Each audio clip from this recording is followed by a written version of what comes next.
지금부터 5월 31일 새벽 예배를 하나님 앞에 드리시겠습니다. 그리스도인도 복음이 필요하다라는 제목으로 로마서 2장 1에서 16절 말씀을 함께 나누겠습니다. 한번 이렇게 시작해 봤으면 좋겠는데요. 약속을 어기는 것, 법을 어기는 것과 그것을 정죄하는 것, 이 두 개의 둘 중에 뭐가 더 나쁠까요? 뭐가 더 나쁠까요? 네, 뭐가 더 나쁘고 뭐가 더 죄인지는 모르겠습니다. 사람마다 다르게 생각할 수 있고 모르겠지만 분명한 것은 둘 다 나쁜 겁니다. 정죄도 죄고요. 약속 법을 어기는 것도 죄고요.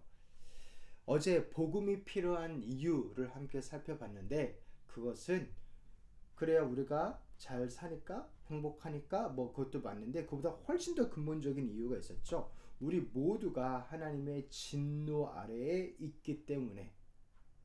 그러니까 있으면 좋고 없으면 말고가 복음이 아니고 반드시 필요한 게 복음인데, 왜냐하면 우리 모두가 진노 아래에 있기 때문에. 왜냐하면 우리가 죄를 저질렀고 하나님의 심판과 진노란 게 있기 때문에 우리 모두는 복음이 필요하다라는 것을 나눴습니다. 그래서 오늘 함께 나눌 말씀은 그 말을 듣고 반응하는 자들에 대해서 그들에 대한 대답이에요. 그러니까 우리 모두 하나님의 진노 아래에 있으니 우리 모두 복음이 필요하다라고 대답하면 사도 바울이 말을 할 때 이렇게 대답하는 사람들이 있다라는 거예요. 아니 나는 너네랑 다른데, 나는 너네처럼 그렇게 망하지 않을 건데 너네나 그런 거지 하면서 판단하고 교만한 그들이 있었습니다. 무엇이냐면 우리 유대인들 이야기인데요. 우리 같이 한번 읽어보겠습니다. 그러므로 남을 심판하는 사람이여 그대가 누구이든지 죄가 없다고 변명할 수 없습니다. 그대는 남을 심판하는 일로 결국 자기를 정죄하는 셈입니다. 남을 심판하는 그대도 똑같은 일을 하고 있기 때문입니다. 그렇게 심판, 다른 사람들을 판단하는 것, 그것도 죄다. 그거는 하나님의 진노를 안 받을 거라고 너는 어떻게 그렇게 철석같이 믿냐? 그것도 죄다라는 것입니다. 이 판단은 사실 교만에서 나오는 것 같아요. 판단. 과연 나는 내 기준에 맞게 살아가고 있나요? 내가 어떤 기준이 있고 그것을 가지고 다른 사람을 누구는 뭐래 저래, 누구는 이래 이렇게 생각하고 판단을 하는데 정작 나는 내 기준에 의해서 몇 점인가요? 100점 만점에 몇 점일까요?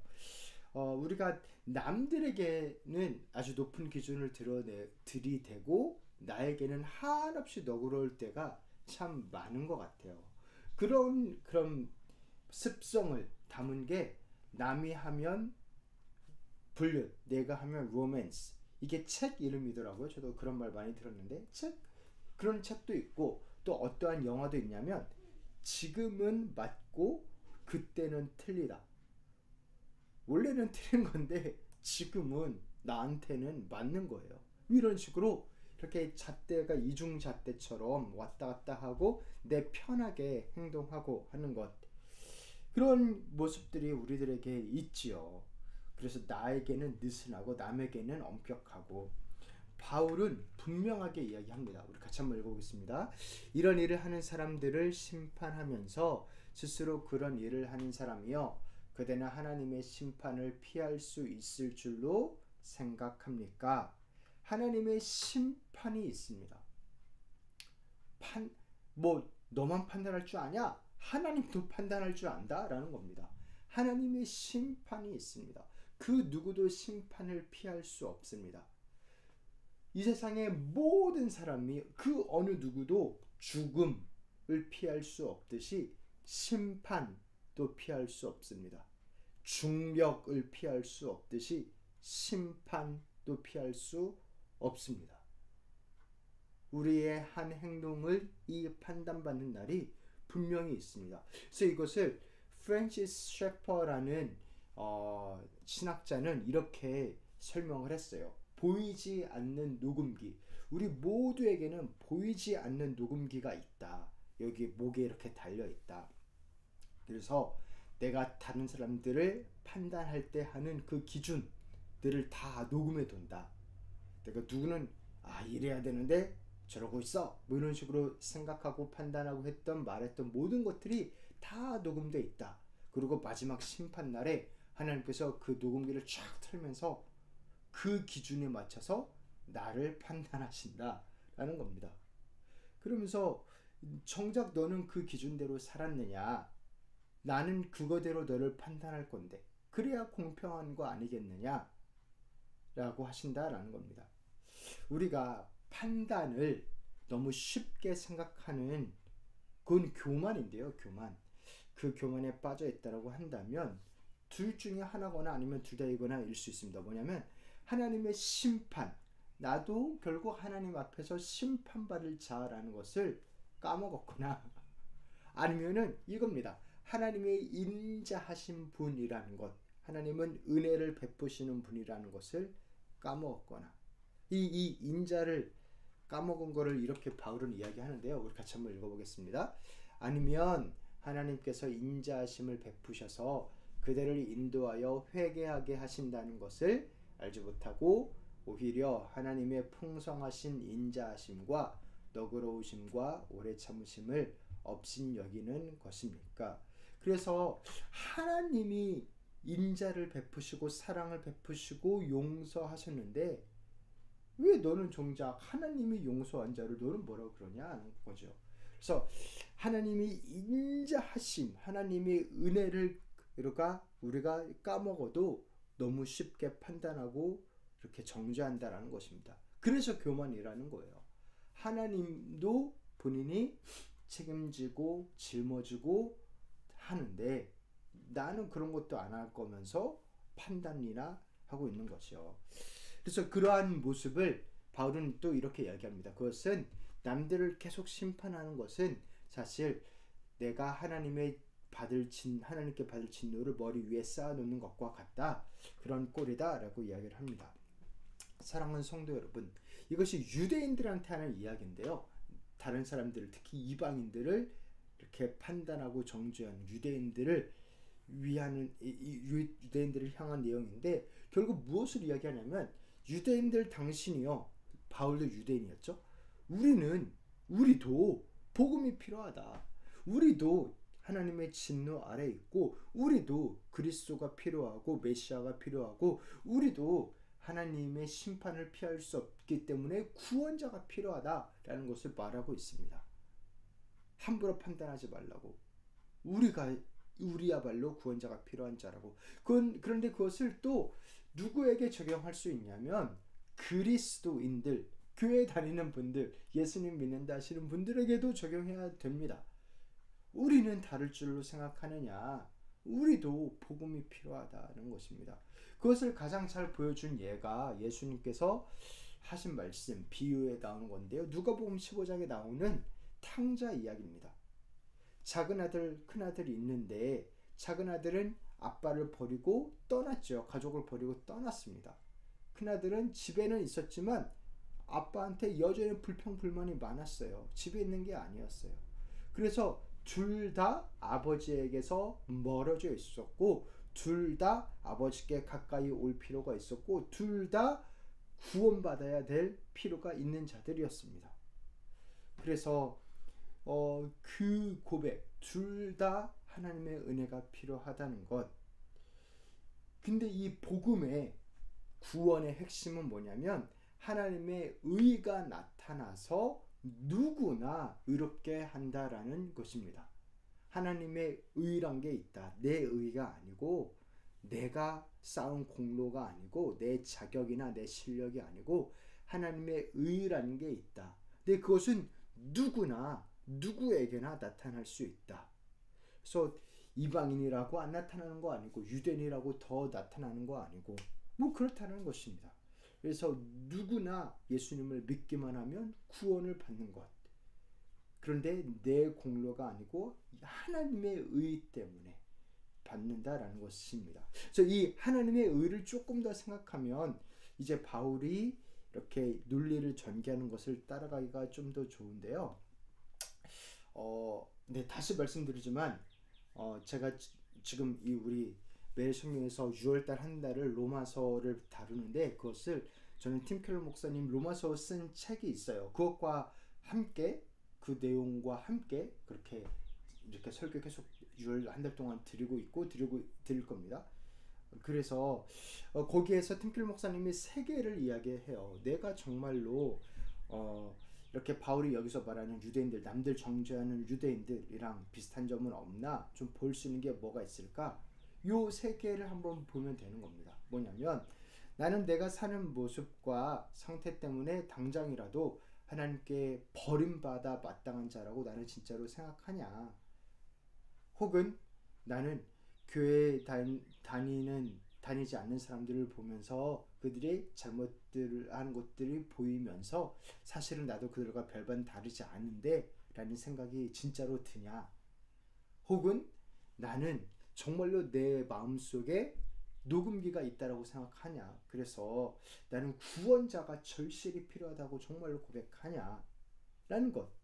네, 그렇다면 좋은 거고 올바른 거고요. 그렇지 않고 아이고 나는 잘 살고 있는데 무슨 소리야?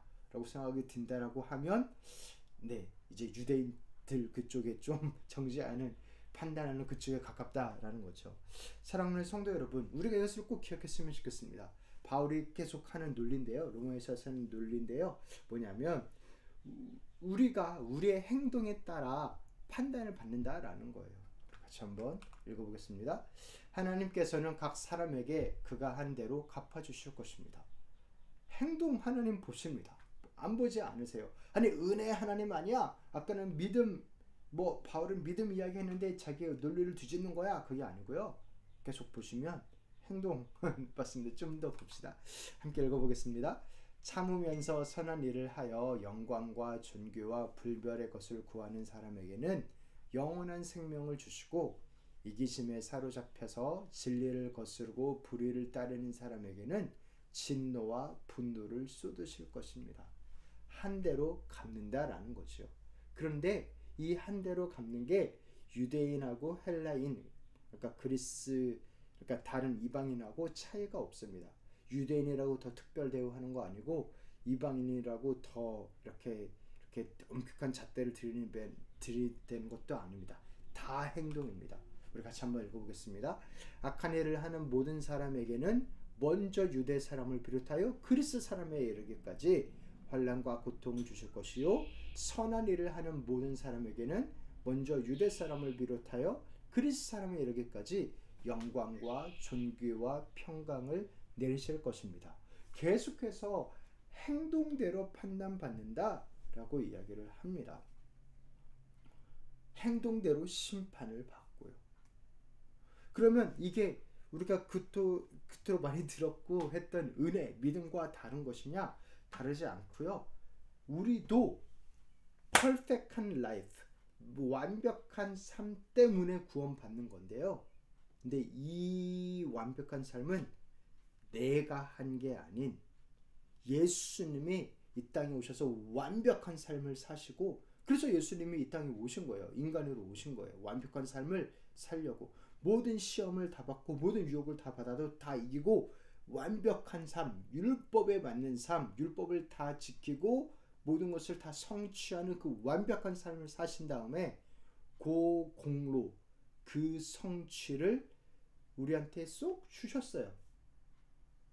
그래서 이 perfect life, 완벽한 삶 때문에 완벽한 행위 때문에 우리가 받은 이것 때문에 우리가 구원받습니다. 그래서 어떤 사람이 그렇게 이야기하죠. 구약은 율법이고 신약은 은혜다. 아니에요. 둘 다 똑같아요. 둘 다 율법이고 은혜예요. 하나님께서 그 전에 율법을 주시면서 너 이거 다 지키면 구원받아. 그거 거짓말 아니에요. 놀리는 거 아니에요. 실제로 다 지키면 구원받아요. 다 못 지켜서 문제지. 신약 때도 예수님은 율법을 폐하러 온 게 아니라 완성시키러 왔다. 저 신약 때도 예수님이 다 지켰어요. 그 다음에 우리는 다 못 지키니까 그것을 우리에게 선물로 그 성취를 주신 거지. 너무 비싼 거니까, 누구도 살 수가 없는 거니까 선물로, 은혜로 주신 거고, 그것을 우리가 믿음으로 받는 거지. 우리도 그 성취 때문에, 완벽한 행동 때문에 구원받습니다. 이 행동을 왜 그렇게 강조하냐면요, 심판 때문에 그래요. 행동대로 심판받아요. 근데 예수님을 믿는 자는 예수님의 행동 때문에 이렇게 까임 방지권, 그렇게 이야기하죠. 까방권, 그 까임 방지권이 있어서 넘어가는 거예요. 근데 분명한 것은 행동 때문에 모든 사람이 심판대 앞에 서고 판단을 받는다라는 것입니다. 그래서 우리 모두가 구원자가 필요하다는 것입니다. 우리 모두가 예수님의 공로가 필요하다는 것입니다. 내가 착하게 살고 있다고 생각하는 사람이나 그렇지 않은 사람이나 모두가 똑같이 구원자가 필요합니다. 우리 마지막으로 16절 읽어보겠습니다. 이런 일은 내가 전하는 복음대로 하나님께서 그리스도를 내세우셔서 사람들이 감추고 있는 비밀들을 심판하실 그날에 드러날 것입니다. 그래서 예수 그리스도를 믿는 자는 심판을 받아도 예수님 안에서 그 공로로 천국으로 가겠고, 예수님을 멸시하고 믿지 않았던 자는, 무시했던 자들은 예수님의 까임 방지권이 없기 때문에 그 운명을 맞이하게 되는 것이고, 네, 모든 것이 다 드러날 심판날이 있습니다. 사랑하는 성도 여러분, 우리가 이 예수님의 이 공로를 값싼 은혜 취급하지 않기를 소원합니다. 그거는 뭐냐면 행동을 잘 사는 거예요. 예수님의 공로가 있다고 난 마음대로 살아도 되지, 그거는 정말 예수님을 믿지 않는 그러한 마음에서 나오는 거겠죠. 그래서 정말 나를 위해 죽으신 예수님을 정말로 사랑하는 것, 그것을 기억합시다. 진노가 없으면 구원도 필요 없습니다. 하나님의 심판이 만약에 없다고 한다면 십자가도 굳이 지실 필요 없었습니다. 그러니까 우리가 십자가의 은혜를 믿는 만큼이나 심판이란 게 있다. 예수님의 행위 덕택에 구원받는다를 보면서 우리도 그 행위를 닮아갈 수 있기를, 고마워하고 또 그것을 우리 삶에 적용할 수 있기를, 그리고 우리도 구원자가 필요함을 다시 한번 고백하고 그 은혜의 강가로 더욱더 나아갈 수 있기를 다시 한번 주님의 이름으로 축원합니다. 이제는 우리 주 예수 그리스도의 은혜와 하나님 아버지의 사랑과 성령님의 교통하심이 심판, 그러나 또 구원을 믿으며 나아가는 사랑하는 성령들 한 분 한 분 가운데 이제부터 영원토록 함께 했을지어다.